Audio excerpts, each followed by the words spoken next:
And welcome to Off the Couch with Dr. Greg, where psychology meets everyday life. I'm Dr. Greg Cason. I'm here with producer Brian Gomez. Happy hey, Brian. Monday, guys. And today we have something extremely special on board. We have Gary and Larry Lane. They were born in Goldsboro, North Carolina. They're identical twin actors, models, film producers, and screenwriters. Oh my God, you guys. The twins have appeared in feature films and national TV ads and are three-time grand prize champions of reality show competitions. I don't even know how that happens. Fear Factor, Wipeout, and Set for Life. You won all three competitions. We won all three. Yes. You have to pay rent out here, so you learn to win the shows that you get on. Oh, my God.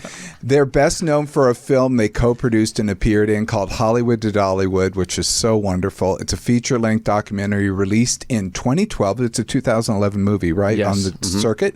The film about their quest to personally deliver a screenplay they've written to singer-actress Dolly Parton.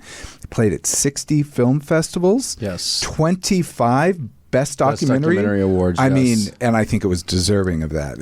It was well received, and Dolly, bless Dolly, we used 15 of her songs for the film, and it just touched a lot of hearts and inspired a lot of people. So. Well, it touched my heart. I can't wait to talk about it. And I love that you used an RV and you named it Jolene. Yes, we did. She became a character along the way. She did. She did. And today we're going to dive into their latest extraordinary accomplishment. It's a film that we need at this moment.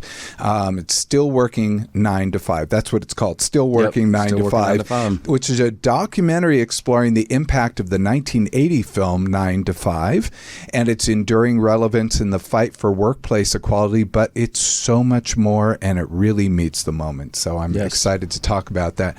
But before we dive in, guys, oh my God, 3 reality shows. So I want to talk about Fear Factor. So I want to know, because could we put up the image of them in Fear Factor with Joe Rogan? This was hell. We're over a cliff in Palos Verdes right there. Yes. You're on a giant. It's called surfing. What was it called? Sky surfing. It was a platform, and we had to start in the middle, perfectly balanced with each other, step by step. And if you didn't, it slid, and you just went right off over the cliff side. Yikes! But you had to retrieve flags. We had to retrieve flags on the back, and we were really good. We found out later that Joe Rogan told us that, because the crew, they test all the stuff before the contestants get there. Come in and try it. And nobody could do it. And me and him, we went back to back, got every flag. We did it perfectly balanced. And so then we had to sign a release that said the Army used our video for teamwork. Communication. They showed it for communication and teamwork for like years. Because once we figured out when he was high, I was grabbing flags, and we offset it and kept going further and further back and got all the flags. And a couple of times I was like, get your ass back. And our mom's like, you said ass on national TV. I heard you. TV. So our mom's Southern Baptist, so she's in North Carolina. So we love our parents, but she did hear us say ass because I said, Mom, it was a very stressful situation. Oh my God. You were more than 100 feet above the crashing ocean? Yep. I mean, it really actually scared me just to watch the clip of that. Well, we stood on the thing and had no idea. We thought they might just lift us up, but then when it hoisted, we went way, and we were just out over nothing but water. Joe Rogan looked like a little ant on the little cliffside, and I was like, gosh. But then when you saw the girls do it, you saw one of them took a step too far, and they automatically tipped. It shows you how perfectly balanced you had to be. So we did a good job, and we really wanted that money. We had just moved to L.A. We had spent all the money we saved up on first and last month's rent and the deposit. So we were sitting in a studio on Sunset Boulevard with a futon, and it was Christmas 23rd of December, and we got the check, and it was Christmas Eve. We couldn't even cash the check. We were eating top ramen, and we had a $50,000 with a futon check. with no furniture. We had a $50,000 Fear Factor check. So we really needed the money, so it helped us. Well, I mean, how incredible! But it really strikes me too. I mean, neither of you are afraid of heights, or no? We've never been afraid of heights. I'm more afraid of being in small spaces, claustrophobic. Yeah. Ah, okay. Yeah, Both for sure. of you? Yeah, for sure. Yeah. Him more than me, because even on like an airplane, he always has to sit on the aisle, so he feels like he can get up. He can't sit on the inside. I'm talking about like cold sweats, and he has a really panic attack. He's always in the front seat of the car, which I think that might be a little fake. I get car sick. He just says he can't sit in the back. Well, what's interesting about that, I mean, is that, being afraid, fear of heights is what we consider a more inborn fear. Mm-hmm. So, neither of you have that. But I don't know about small spaces. I don't know that that's an inborn fear, but a lot of people have that. It's pretty common. Yeah. Yeah. So also, you bought your mother a car with the money, or you used some of it for rent? We used some of it, and we went with our older brother, and we went because it was 2002. That was April. Some Mother's Day was that May, so that May we all got her a car together. Oh, yeah, I got her a new car. So that's really sweet. I mean, Yeah. you know, my mother probably would be, and she'll be envious when she hears this.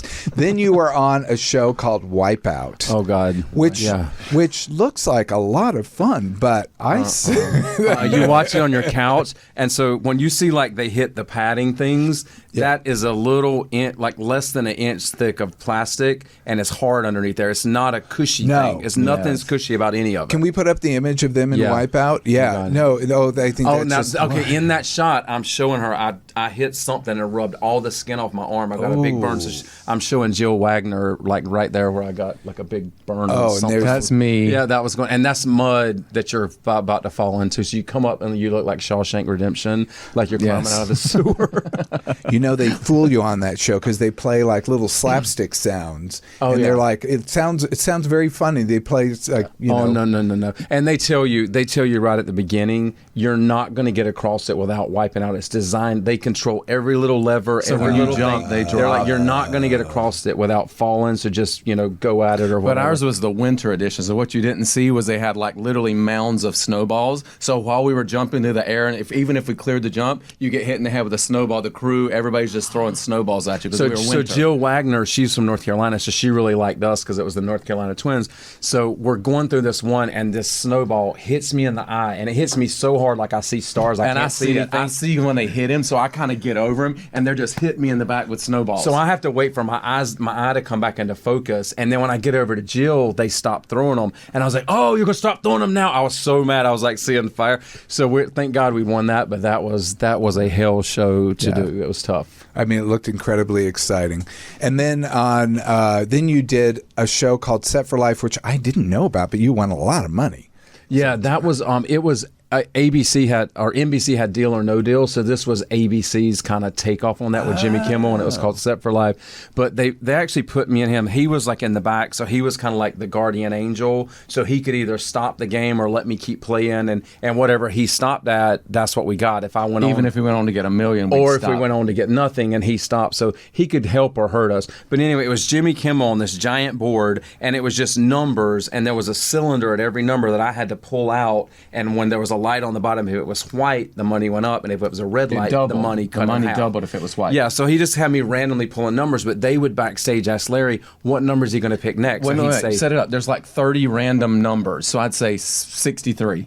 and I would pull 63, and then they'd say, what number is he going to do next? And he'd say 13, and I'd pull 13. So after the 5th time we did it, they came in. They were looking for like, and I was they like, thought we were wired. And I was like, it's a what? random board, numbers. and I don't know what any of this is. I didn't even know what white and red lights. How can you say we're cheating? It's just that we were honed in on each other, and they couldn't believe that. But we won $125,000 on that. And our mom had never been on a plane, and they flew our parents from North Carolina to L.A. to be part of that show. So he would make our mom pick a number, and tell what Her number hands should were Gary like pick, sweating. and she was doing like this, so she was so nervous. I'm so glad they came to see, and we won $125,000. So, and the way they did that is you got like $2,000 a month every month. It would just float into our bank. Right. So after the 5 years was up and it didn't come that next month, we were like, it was like we were almost that $2,000. But the end of that, I had 4 numbers left, and he goes, okay, pick a number. You're either going to go to 250 or you're going to cut down to 75, and that'll be the end of it. And so I was like, I'm going to stop at 125. And then he said, well, you know how they go. We'll just pick one just to see, and it was red, so we would have cut in half and only got 75. So I stopped at the right time. Wow. Yeah. Well, what's interesting, I mean, like on Wipeout, they called you guys womb mates, which I thought was a little kitschy. But how interesting, because you guys really were simpatico. I mean, you are simpatico as you interact. You finish each other's sentences, etc. But I mean, maybe there is kind of a mind meld thing. We've done a couple of things where it's always this me. This is going to blow your mind. Hang on. Like he got hurt at work. We were like 16 years old. We had just started at McDonald's, but he got hurt at cut work. my finger, he sliced like his with a finger, box cutter. and they told my mom it was his hand. I was like, it's not. It's his hand. It's his finger, and it's this finger. And I knew. And then when they went to the hospital and they walked in, like our mom, they had stitched it and it was all bandaged up. And our mom saw that it was that finger he told her it was. And our mom thought we were like the Twilight Zone. So she was like really freaked out by it. So then the second time we did it, we were getting gas. We were like 19 and came out, and I twisted my ankle on the curb stepping Yeah. out. When I got to the car, he had the shoe and the sock off and was massaging his ankle because his ankle was hurting so bad in the car. We were on Unsolved Mysteries. They Second featured us time. on No, wait. segments. So this is the third time. Wow. Unsolved Mysteries reached out because we were in New York and I had an abscess tooth that's not there. I had to pull it because it was so bad. They were like, we're pulling his tooth. I went to the hospital. We're just in the middle of the city. So they had to pull my tooth. When they went and he was in the lobby And and, passed he was in out. so much pain, he was about to pass out And they had to give me a in his shot. mouth, and they gave him a shot. So on the bill, they wanted to show 2 Novocaine shots because they had to give my brother one, and he wasn't even getting anything But we know done. twins where one sister felt her sister going into labor. She knew her sister was having a baby like 6 states over. She's like, she just went into labor. So there's she told something her mom. there for sure. We haven't done it since then. That was Unsolved Mysteries. I think we were. But it only works 27. this way. I could be in a ditch, like he would never know. He's off It at the always- beach. it's always my pain, and then he senses. I'm sorry for that, Larry. Sorry, Larry. It's okay. Thanks, Larry.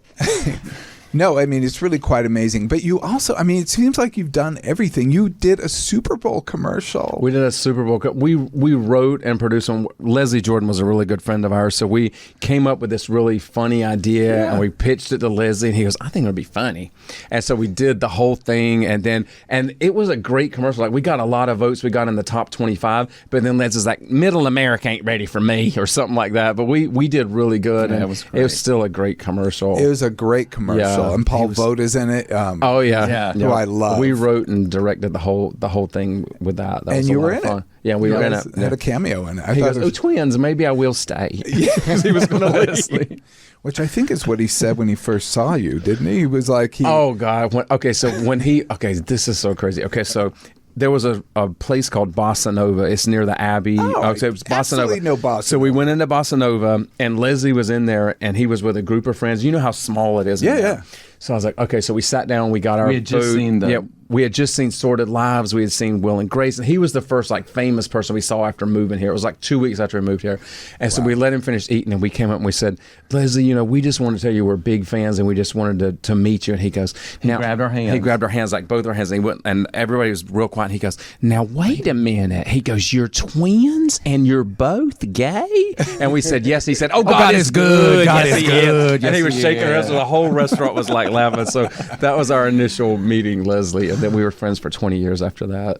well, it's incredible. And he, of course, plays a pivotal role in From Hollywood to Dollywood. Oh gosh, yeah. He saw us off on He the was journey. supposed He to was- go with us. He was going to go on the road trip with us, and then Lily Tomlin took his pink carpet to Broadway, so he had to cancel. He's like, "But y'all come up here, and I'll see y'all He's off like, and I'll do be an open." Glenda the Good Witch, and I'll send you. He was like Glenda sending us off on the journey. So he was going to go on the trip with us. to Yeah, begin so with. yeah, that was a would've been good fun. But I want to come back to that. But Okay. let's talk about still working 9 to 5. 9 to 5. I made Brian watch this movie. I'm like, you're gay and you haven't seen this movie? You have to watch this movie. It's required. It's required viewing. So he actually watched the movie, but it's about It was amazing. This was It was so good. before, Amazing. so before good, he- so good. Yeah. so good. And I love this movie. When it came out, I was a senior in high school. I'm old. But it was 1980, December of 1980. Jane Fonda, Lily Tomlin, Dolly Parton, and Dabney Coleman. By the way, Lily Tomlin is one of my all-time favorite people, period, end of sentence. We I love can't Lily. even tell you how much I love her. And I memorized one of her albums, and I used to perform it when I was in Jungle Cruise, Captain.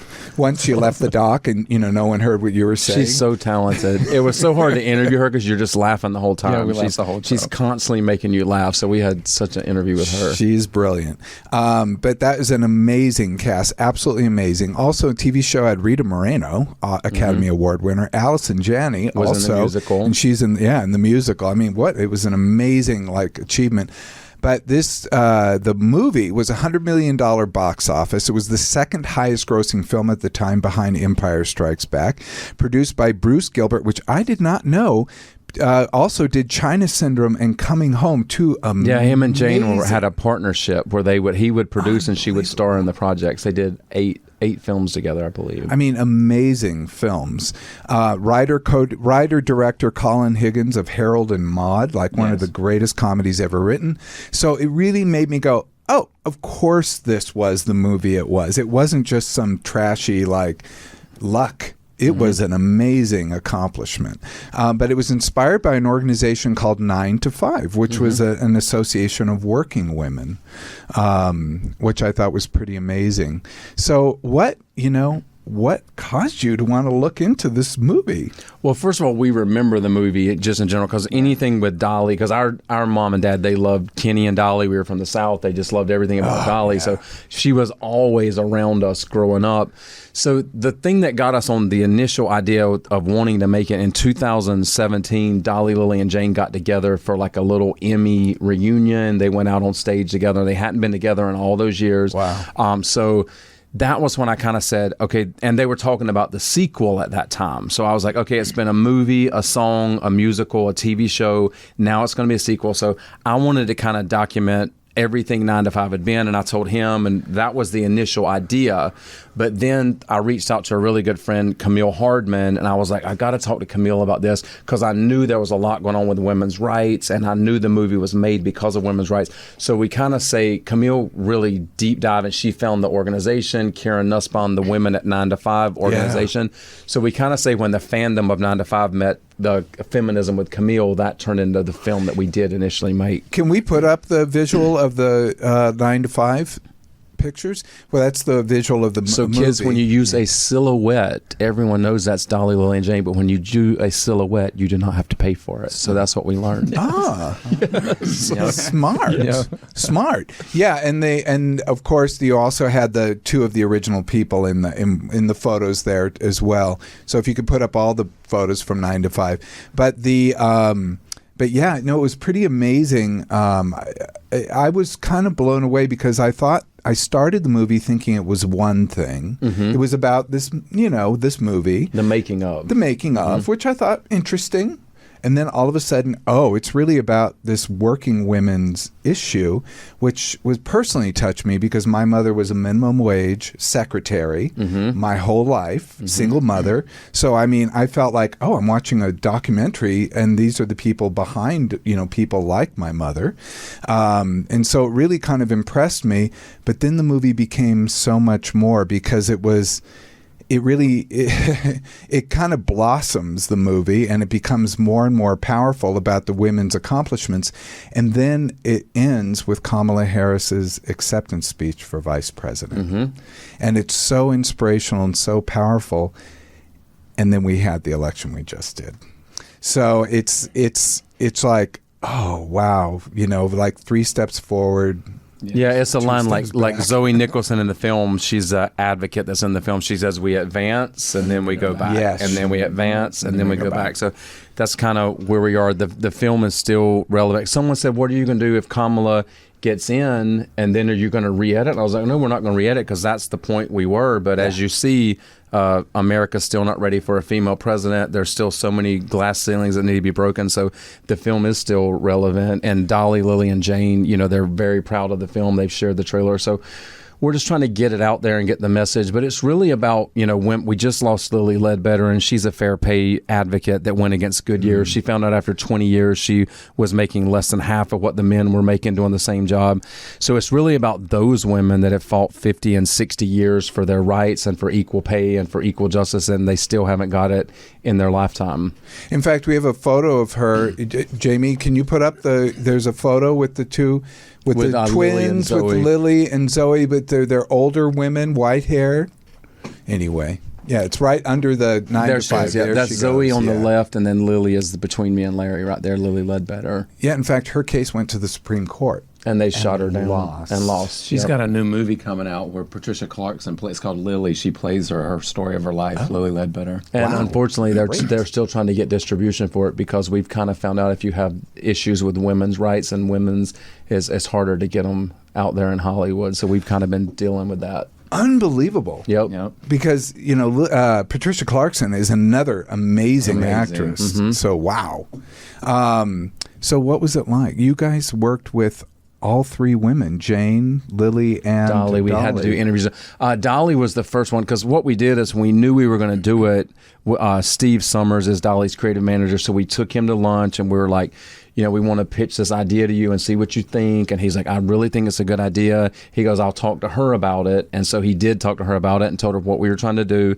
And she really wanted him to be attached to it. So he came on as executive producer. She was the second interview. We interviewed Karen Nussbaum from the organization first, and then Dolly was second. But she was so cool. Like, she got a list of the questions. She wanted to see the questions beforehand. So Camille wrote them all up, and she got them. She goes, there's a lot of questions here. Let's go over early. So she actually came over 30 minutes early just to make sure she could answer all the questions. She was so And thank cool. God we were ready when she walked in. She goes, hello. She opened the Dolly front door. We're like, come on in. minutes early. We were waiting like an hour. We were already ready.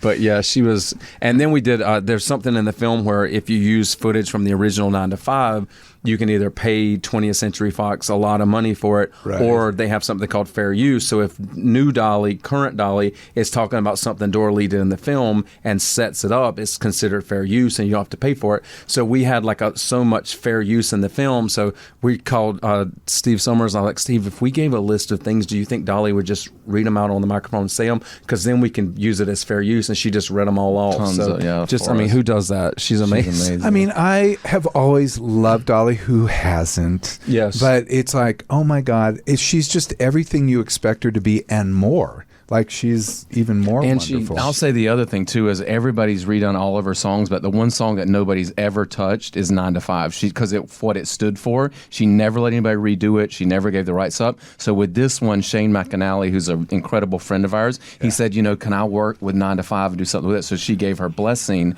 and he came up with this amazing version. It's like slower, it's darker, and he had a female, one of his female singers sing it, and they played it for Dolly, and so. We were told, Steve said, are y'all sitting down? And I was like, yeah, we're sitting down. And he goes, she squealed 3 times. Oh. And then they continued to play it. And then she came back and she goes, I've had a spiritual awakening. And I told Steve, I was like, Steve, I don't know what the hell that means, but I think it's going to be good. It's gonna be good. And so she said, I'm going to make this into a duet, and I know exactly what I need to do to it. So then it turned into finding the duet singer. And I'll say it because it's out there. Say it. Adele had it first. And Adele had it for like 6 weeks. You got to think this was years ago. She was in the middle of the 30 album, and she passed on it. She said, I love Dolly to death. I love her. Wrote her a note. But then anyway, after Adele said no, it went right to Kelly Clarkson, and she said yes. Absolutely. Who did a great... So now we have a great version with Kelly and Dolly that they created for the film. Yeah, Kelly Clarkson's another interesting one. She's another one you kind of just like. Oh, we love extremely Kelly. likable. Yeah. Yeah, but boy, there is no other Dolly. What's so funny is when there was my first Dolly, we can all talk our first Dolly album. Do you have a Dolly album? I don't. You don't? Okay. Well, we'll change that. We'll change that. I'm glad you watched 9 to 5. It's such a good film.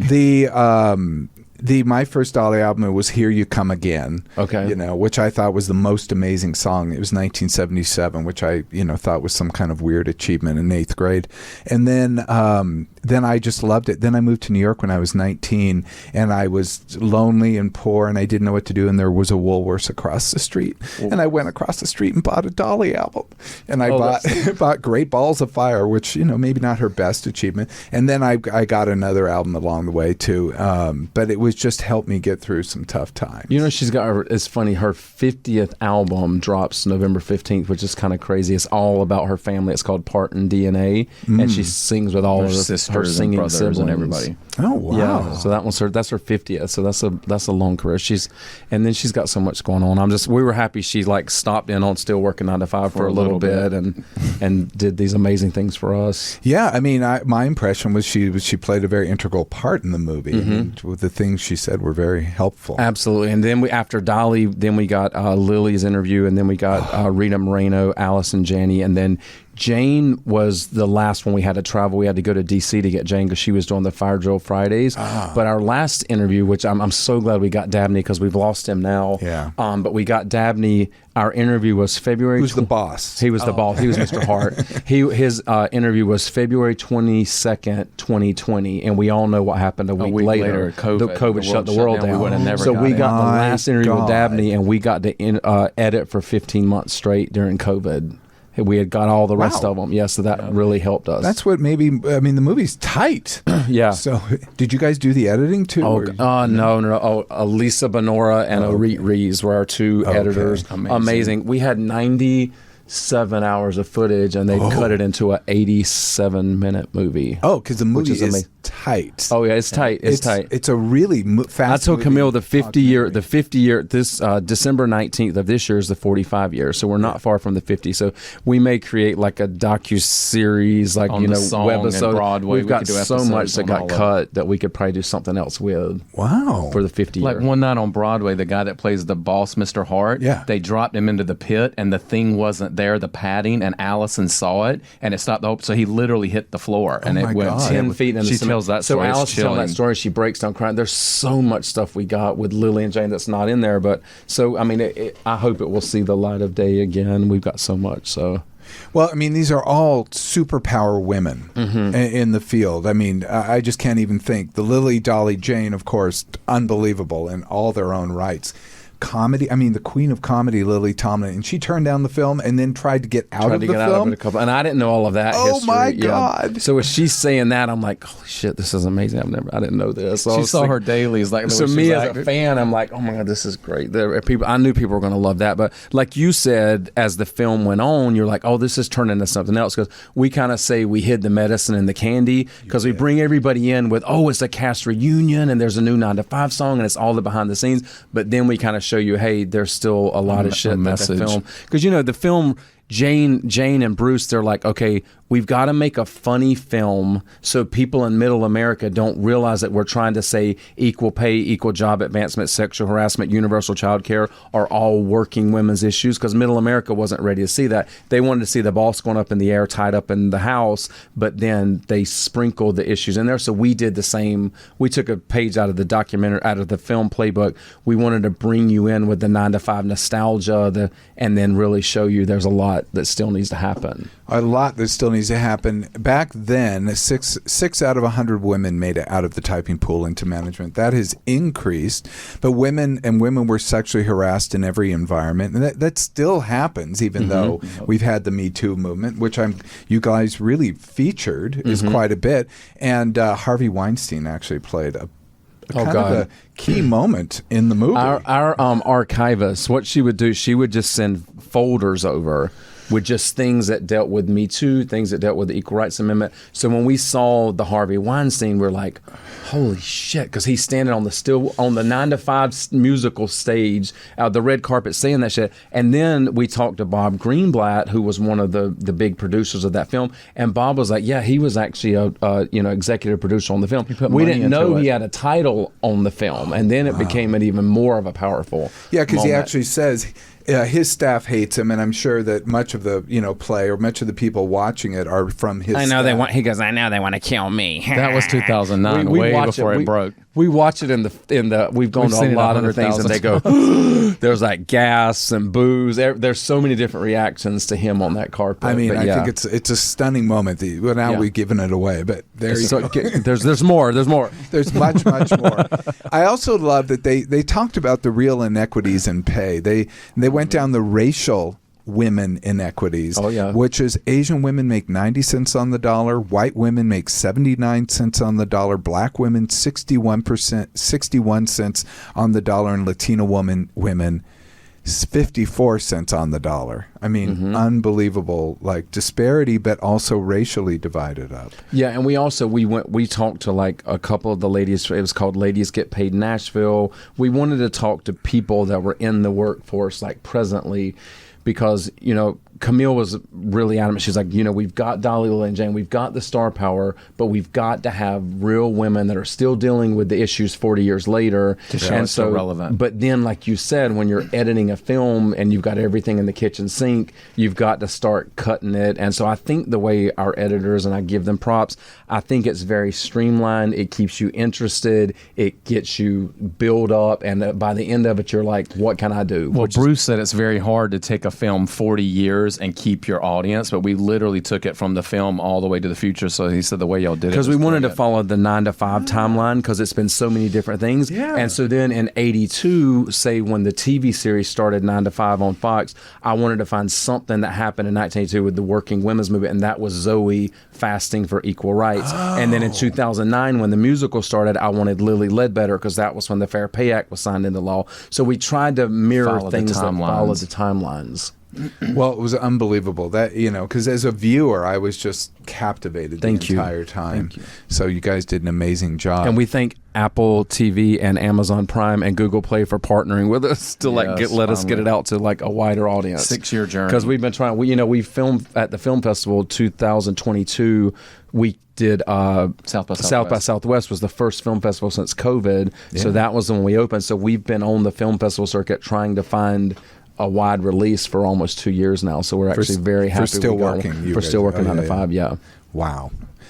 It was incredible. It was an incredible achievement. And it's kind of hard. I was like, these two dudes made this incredible documentary. Like it was, it was like, wow. And Camille Hardman, I commend her. She is definitely the partner that's not here right now, because without her and her vision, because we would have honestly, I think we would have made a movie about 9 to 5 and everything it was. Yeah. And then when Camille came in and I saw the organization, and then, when we're interviewing Dolly, Lily, and Jane, that's a dream come true. We're starstruck. We're blown away.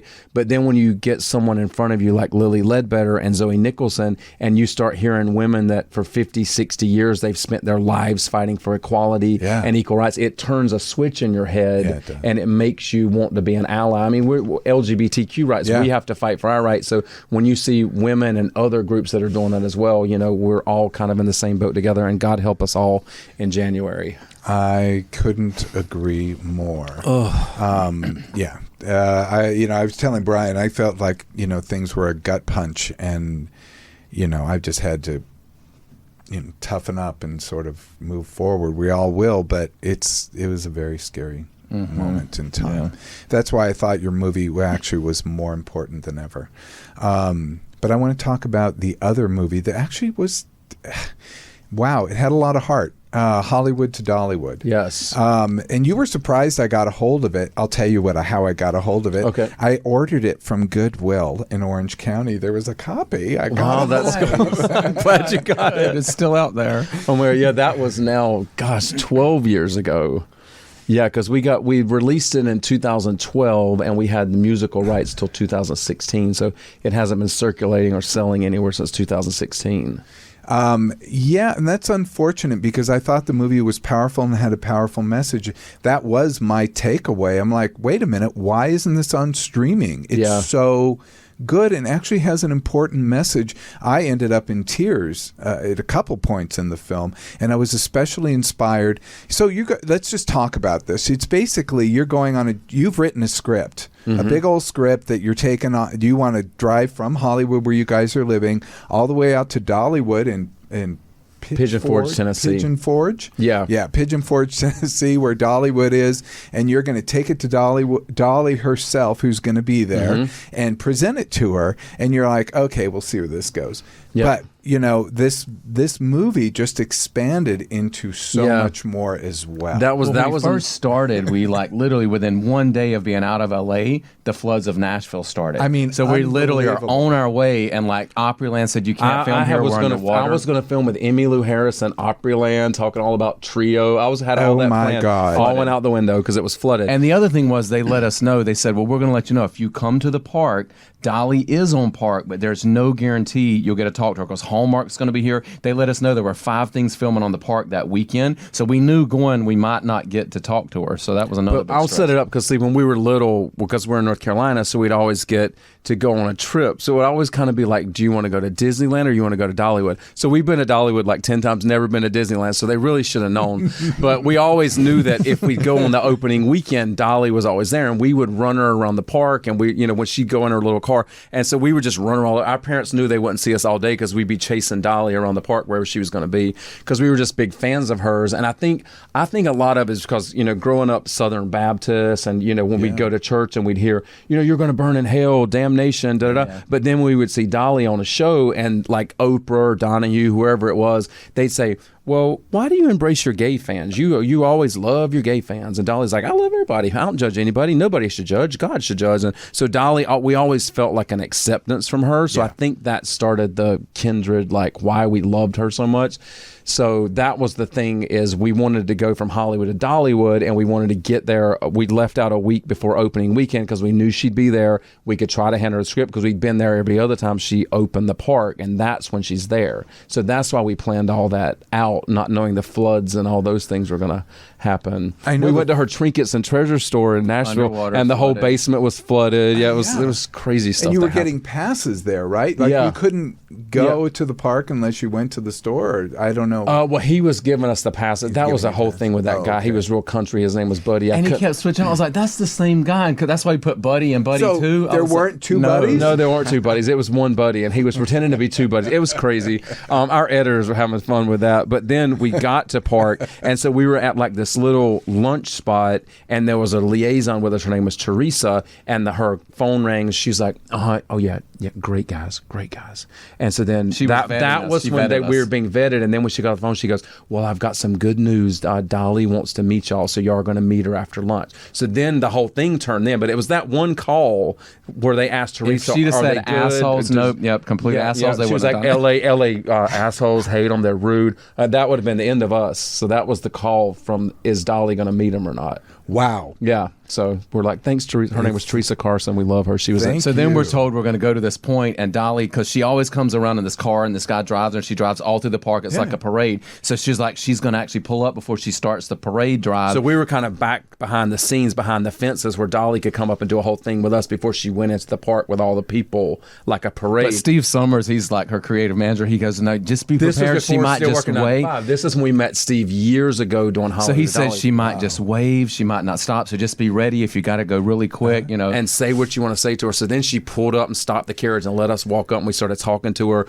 and we gave her the script. And then my partner Mike had made like this little log cabin of her mountain home, like a birdhouse, birdhouse, pinwheel and the wash bucket. So she was like, look at all that. And she's just got these big rings, like looking at his little house, and she's had the script, and she goes, well, I thank y'all for this. And then we're like, and then our director John Lavin was behind us. He goes, get her to say Hollywood to Dollywood. And I was like, Dolly, will you say Hollywood to Dollywood? And then she goes, all the way from Hollywood to Dollywood. And then our director was like, he almost passed out. Catch line. So she said that as she rode away. Well, I thought you did that spontaneously. No, I asked her. I'd ask her in the moment right there, but she made said, it look spontaneous. He made it look spontaneous. It was good. So, are you still with Mike? Mike, 18 years. Oh, congratulations! Yeah, thank you. And you with Dustin? Deshaun. Deshaun. 18 years and 3 months. They met 3 months before them. Dude, you got him on it. And so we're in Burbank now, and so this is what we have. Like, it's blown up, but it's called the Burbank Clown House, and it's our house, and we've built it up to hundreds of animatronic clowns, live clowns. Aaron Paul, the director from the actor, he was there. So it's gotten bigger and bigger. So we literally just got all the clowns put away. 10,000 people were at our house like 2 days ago. TikTok blew us up. It's like 100,000 videos. What? We have to go. Burbank Clown House. Yep. Burbank Clown House. Wait, that's your house? That's our house. Yep. Oh my and God. with KTLA, they did live remotes. Fox 11, they all do live remotes from the house. Wow. It gets I bigger. did hear about it too. You heard about it? Okay, it blew up on TikTok. And I heard about it from TikTok. Exploded us this year. Yeah. Wow. Congratulations. Our niece and nephew in North Carolina were like, there's like hundreds of thousands of videos of y'all on TikTok. So we were trying to get it all put away and watch the election and watch Kamala win, and then she didn't win, so we were like very depressed about all that. Well, let's go put the clowns back up. People need the clowns. We need the clowns. But it was a powerful movie because as part of the movie, you guys start on a coming out journey. I mean, and I thought that was incredible. I guess I saw later that John really encouraged you. Your director, isn't that right? He really encouraged you. Well, it was interesting because we butted heads with John because John wanted middle America, pulse of middle America. Like he wanted us to go up to people in Arkansas and say, "What do you think about gay people?" And I was like, "We're not doing that's that. what he wanted." And I was like, "No, John, this is our story. We're talking about our personal life. This is not going to turn into a gotcha and all that." So we fought him on that, and it didn't turn into that. So it turned into what we wanted because we were telling our story, what Dolly meant to us, but we also had to talk about growing up in North Carolina, talk about our parents. So these were personal things that we, talked about in the film. So it was going to be our way or the highway, literally, and we made it our way. Well, your way was really effective because at first you were with a couple that you met at a truck stop, and you guys prayed together. Oh, she wanted to pray for the journey, yeah. You know what was so interesting about that? I'm like, instead of putting my judgmental hat on, which I did not do, because I was like, wow, these people really care. Like, it just really impressed me, those people, and you guys were just right there, and it was kind of a beautiful thing. Well, can I tell you, that was a turning point in the film, because when they prayed for us and then we got back in the RV and got on the road, me and Larry felt like we had not been truthful with them, because Mike was right there about him being my partner. We didn't tell them about our lives and all of that. So from that point on with them was when we started being truthful and opening up along the way with the camera. So that they actually turned the tide of the film. And you talked a lot about your family. I hate that people can't watch this now. I'm like, find my email and I'll find a link somewhere. I still want to talk about it because I think it's I understand. But we're proud of it. You guys came out on film. I mean, you really, and you knew that your mother was going to watch this, and you talked a lot about your mother in the film, that she, would have more difficulty with finding that out. Tell me about where things are right now. Well, as far as our family in North Carolina, one thing we don't do is talk politics. So we never talk politics. And then, my family too. I've told my mom, and then our brother and his wife and our niece, they came out and they stayed with us. We used to live in North Hollywood, so they stayed with us for a week. So they know Mike. They met Mike. Mike has never been to North Carolina. So, that's something that we don't have and may never have, where our partners can be at the Thanksgiving table and things like that. But we've learned to work our way around it. We lost our dad in 2016, so it's just our mom now. Yeah. So we understand that there's a generation. We kind of say, you pray for us and we'll pray for you. Yeah, and that's what we say. Everybody like, live if you their feel own, like you want to pray for us, we'll pray for you.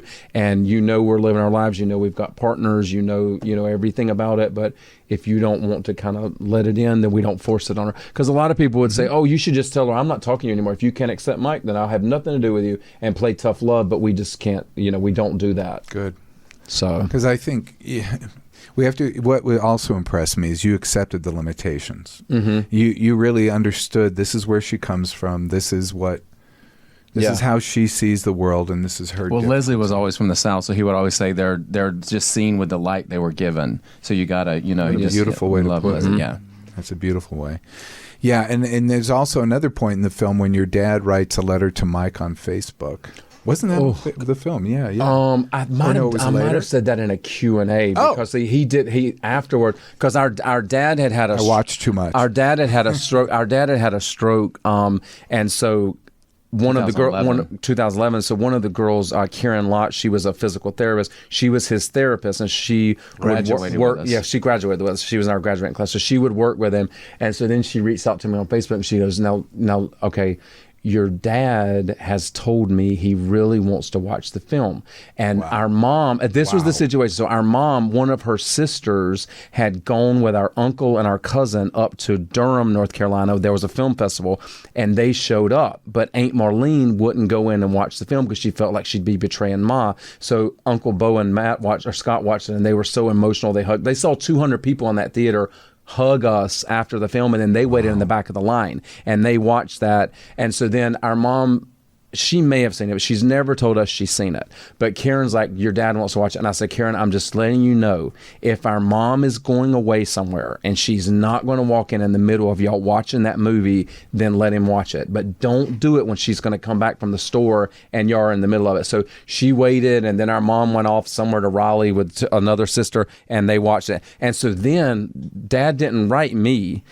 Dad got Karen to get Mike on Facebook and wrote Mike and said, "Mike, Mike, I'm Gary's dad. I just want you to know that I appreciate you loving him, and I may never get to meet you, but I just want to tell you I'm happy like he's in your life. So then I called Mike, and I was like, Mike called me, and I lost it. I lost it every time I talked about it. Anything. Yeah, that was an acceptance that my dad, we, like I said, 2016. That's something I'll carry with me forever. So. And he signed it, Dad. Mm-hmm. Yep. I mean, incredible. So, yeah, that was amazing. Yeah, so Mike, that's 18 years we've been together, but you still see that there's Southern things and that just create divide. But you have to find a way to make it work with your family. So that's the way we do it. And thank God we had each other, which has been a huge support system. Like, how was that coming out? Because I know that you guys went through your own process. First, you have to understand what it was for you individually. Then you had to tell each other. Yeah, and we were around maybe 16 and a half. So when we told each other, then it was because, when you go to church in Southern Baptist 3 times a week, going to church. The one you're most scared of is him turning his back on me. So then when we came out to each other, then that was something. And we didn't tell our parents till we were 24. We were living in New York, paying our own bills, like living our own life when we told them. I look up to kids that do it at like 14, 15, and they're still under their roof. I can't imagine that having to do that way. But we were blessed to be living our own life, making our own money, and, when we told them. No, you've actually got a very common story that I think we paint things with such a broad brush. Like the minute Will and Grace came out, everyone said, "Oh, now it's okay." And like everything's everywhere. And you're like, no, that isn't the case for most people. Mm-hmm, and what's happening in Middle America, we have to honor. And I still deal with people who live in Los Angeles and are having difficulty coming out in my own practice. And but the thing that really struck me, what's so interesting, and watching your movie brought me back to this. When I was going to graduate school in Houston, which is, of course, a southern city, when I was teaching there, when I was going to school there, and I was doing my practicum, when I had many gay clients, because I worked in a gay lesbian counseling center as part of my work, that the biggest issue was the Southern Baptist Church. The people, one after the other, were talking about religion and coming out and dealing with their family and that they're going to hell. And this was the primary issue that we had to deal with in therapy. I mean, it was across the board. And that was Dale Shores, who was a really good friend of Leslie and ours. He made Southern Baptist Sissies. He made Sordid Lives, all about him growing up Southern Baptist and gay. So, I mean, there's a whole lot to unpack there. Yeah, and Dale Shores, an amazing Sordid Lives. We love Dale. An amazing achievement. He also did Confessions of a Trailer Trash Housewife, with Beth Grant. Who was in your movie. We love Beth. Oh, Beth was great because had to set up the interview, and she's like, well, I'm going to this restaurant, I'll come out, and that would be a great time to do it, because she was doing Ugly Betty. Beth was doing a lot, and so we interviewed her, and she was like, she took the script, and she goes, it's a mini series, and she goes, you've got to kill off your loved ones. She told us we got to shrink the script down, and she sang Here You Come Again. Like, we had such a great interview with Beth. We love Beth. Yeah, she's incredible. So it's my favorite tagline: 2 brothers in search of courage, acceptance, and Dolly Parton. Yeah, and I think that really captured the film. Yeah, that's really true, and we were very lucky we got her. So tell me, so you guys live together then? Mm-hmm. Okay, we have a house great. in Burbank. So the 4 of you then, the 2 partners? Yeah. Okay, we're all there in Burbank. That's incredible. It's kind of like the Brady girls get married, but we never got married. You're speaking to my heart there. It's my generation you're talking about. But so tell me, how is it living together, working together, being together? Well, we always work together. So then, Mike does his, he has his own, he's the creative, so he does set design, and he has that's why we built the clown house so big, because he built a Ferris wheel in the backyard over the roof that just spins around the clown. So he can create like anything, and he creates, he made the custom bird houses. So he's just a creative, and then Deshaun is a chemist, so they couldn't be farther from us. Wow. So we kind of always do our twin stuff together, but then we always make it work with them, which is great. We've got a good dynamic with all of us. But what's really apparent, kind of tracking your life from the minute you came out, and you were on a million TV shows, and all these different accomplishments, acting, modeling, doing all these different things. I mean, you guys have really put yourselves out there in such a significant way. So I'm just kind of wondering, what do you think is underneath that? Because so many people kind of, don't stretch as far as the two of you. And you guys have stretched some pretty significant amounts. Yeah, and I think a lot of it just from the fact of coming out to Los Angeles and being able to do that was because when we came out here 20 years ago, there were so many people out here with us, and they're all gone now. So I think a lot of the drive is wanting to be successful and not fail. You might say not go back home, not have to move back home and admit that loss. So I think that's the drive on that point. But I think the other part of it is, being proud of who you are, and we've had a lot of blessings in our life, so we don't think that we were put here on this earth to burn in hell and be judged. We know we've had an amazing life. We know, we're very much like our dad as far as, like I remember, Christmases, and in North Carolina it's cold. I mean, it's like, it can be snow on the ground Christmas time.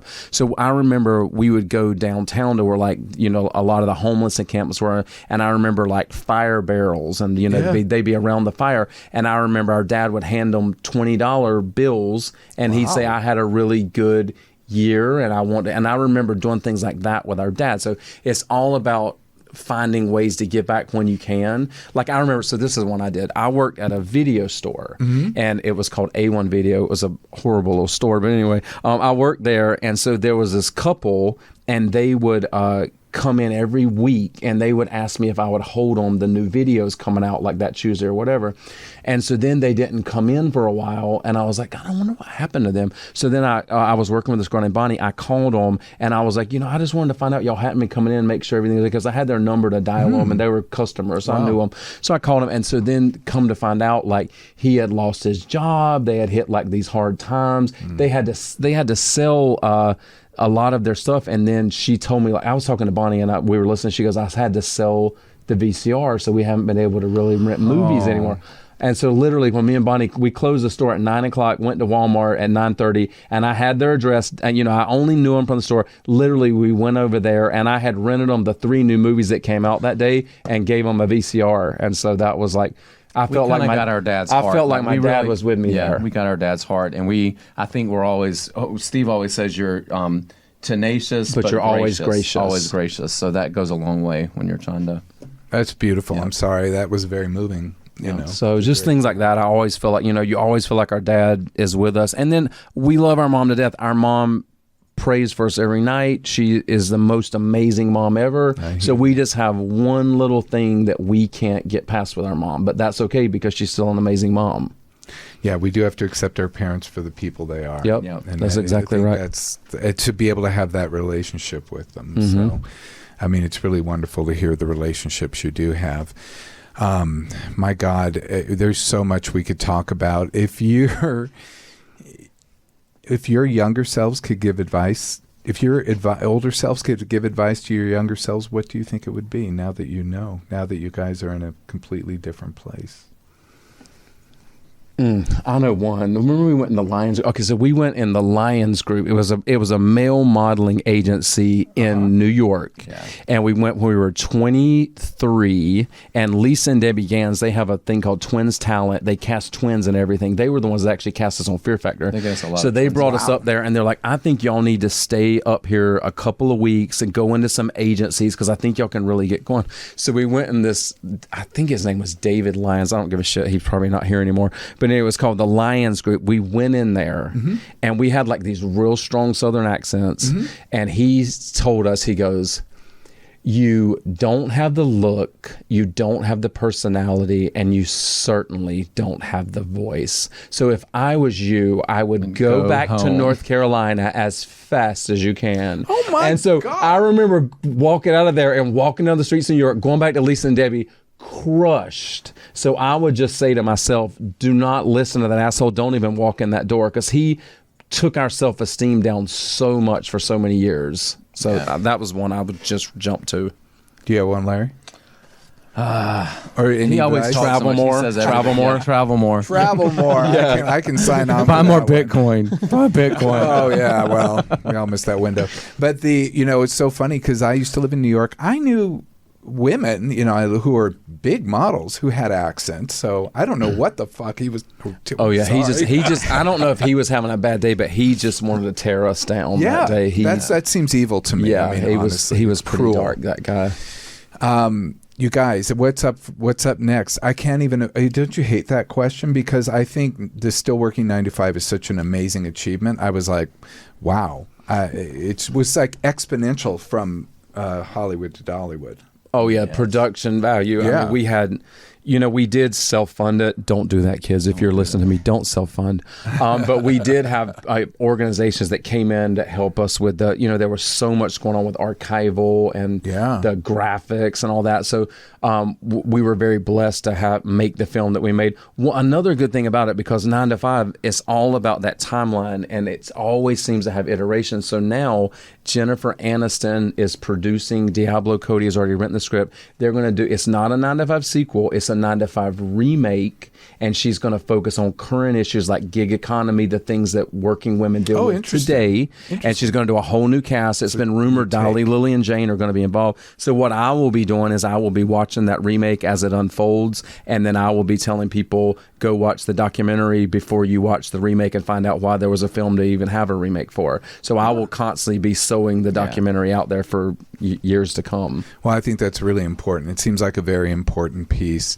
It's very unfortunate that we have to wrap up because there's so much I could talk to you guys about. Well, we appreciate you guys. We had a really good time. It's kind of nice to touch back into memories that, because you don't get to visit them a lot. So it's always nice to revisit those times. Well, you guys both are really a pleasure, very much a pleasure to be around. And I don't think that was a surprise to me because you come across that way on camera as well. Thank you. We're Southern. Thank you. But the funny thing is, we have friends out here from Texas. They lose the accent, but because we hear it every day. We never stop. We've held it, but not as deep as if you hear our mom talking, because our roommates used to say, your mom called and she said something. I don't know what the hell she said, but I'd probably call her. She said something. Couldn't understand her. Well, thank you for being here. Thank you, Larry. Thank you, Gary. That wraps up the show for today. Reminder to like, subscribe, give us 5 stars. Links to the studies on the YouTube page, youtube.com/Dr. Greg. This is the lanetwins.net. Isn't that correct? Yes. Or but you got the socials up there, and then at Lane's Twins. Lane Twins Larry and at Lane Twins we can't get away from Gary. it. It's all Lane Twins. My God, I'm my tongue twisters today. Those are on Instagram. If you have any questions or topics, hit us up. This is Dr. Greg and Brian and the Lane Twins, Gary and Larry, bidding you farewell. Until next time, be present, be flexible, and be kind.